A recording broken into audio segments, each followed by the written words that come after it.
It's okay గురు అనే title నాకు పర్సనల్గా చాలా కనెక్ట్ అయిందండి నా లైఫ్లో. జస్ట్ ఒక 10 మినిట్స్లో ఫినిష్ చేసేస్తాను. నా ఫస్ట్ ఫిల్మ్ క్రష్ అని రవిబాబు సార్ది చేశాను. ఆ ఫిల్మ్ చేసిన తర్వాత ఎమోషనలీ ఇంకా మెంటలీ చాలా లో అయ్యాను. నెక్స్ట్ ఇంకా సినిమాలు లేవు, అసలు నేను తీసుకున్న స్టెప్ కరెక్టేనా కాదా, చాలా క్రిటిసిజం, చాలా ట్రోలింగ్ ఆయన ఇప్పటికీ జరుగుతుంది, నో ప్రాబ్లం.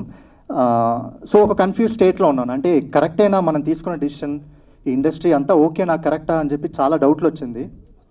ఇంకా ఫుల్ అప్సెట్ అయ్యి నా ఫ్రెండ్స్తో నేను వెళ్ళి కొంచెం టైం స్పెండ్ చేశాను. అక్కడ నా ఫ్రెండ్ గారికి ఒక కాల్ వచ్చింది. ఎక్కడున్నారా ఏంటంటే, ఇలా పలానా చరణ్తో ఉన్నానరా అంటే, ఎవరితో ఏంటనంటే వాడు చెప్తున్నాడు, అదేరా ఆ బ్లూ ఫిల్మ్లో చేశాడు కదా వాడే అని. నాకు లోపల చాలా బాధ వేసింది, కానీ ఎంతైనా ఫ్రెండ్ కదా రియాక్ట్ అవ్వాల. ఇంకా అలానే అదే రోజు నేను మాకు నచ్చుకుంటూ ఇంటికి వెళ్తున్నాం. ఇంకా అక్కకి జరిగిందంతా చెప్పాను.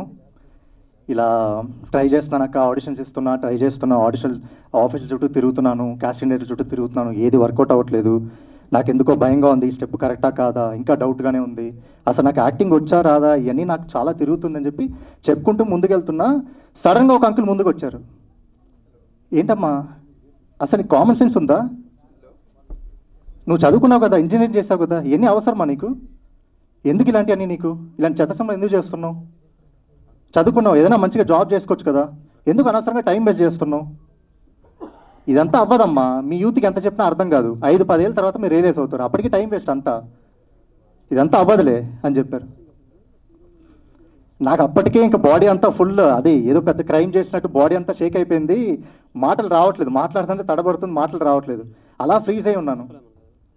అప్పుడు పక్కన నుంచి ఒక చెయ్యి అలా వచ్చి నా చెయ్యి అలా పట్టుకొని, అంకుల్ ఎవరికి ఇన్స్టెంట్గా ఓవర్ నైట్లో సక్సెస్ అయితే రాదు, వాడేం తప్పుడు పని చేయట్లేదు, వాడికి నచ్చిన పనులు వాడు ట్రై చేస్తున్నాడు, ట్రై చేయనివ్వండి అంకుల్, ఏం పర్లేదు, మీరు అనవసరంగా మాతో మాట్లాడి మీ టైం మీరు వేస్ట్ చేసుకోండి అని చెప్పింది. చెప్పి నా చెయ్యి అలా పట్టుకొని ముందుకు తీసుకునే వ్యక్తి మా అక్క. ఇది జరిగింది 2-3 డేస్ అయింది, 1 వీక్ అయింది, ఈ ఇన్సిడెంట్ నా మైండ్లోంచి పోవట్లా. నేను ఒక్కడనే ఉన్నాను రూమ్లో, ఫ్యాన్ తిరుగుతుంది స్లోగా, ఏం అర్థం కావట్లా, బ్రేక్ డౌన్ అవుతున్నా.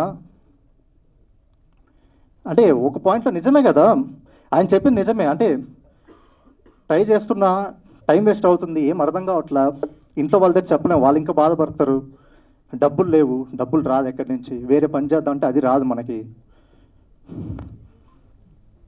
సారీ,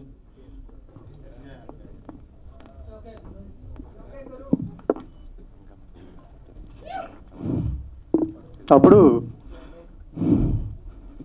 ఇంకా దాని తర్వాత వ్యాలంటైన్స్ నైట్ అని చెప్పి ఒక ఫిల్మ్ చేశాను. Thank you.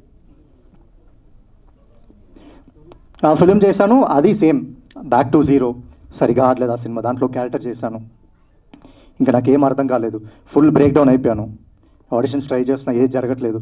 ఒకరోజు మా అమ్మ దగ్గరికి వెళ్ళాను, అమ్మ నా వల్ల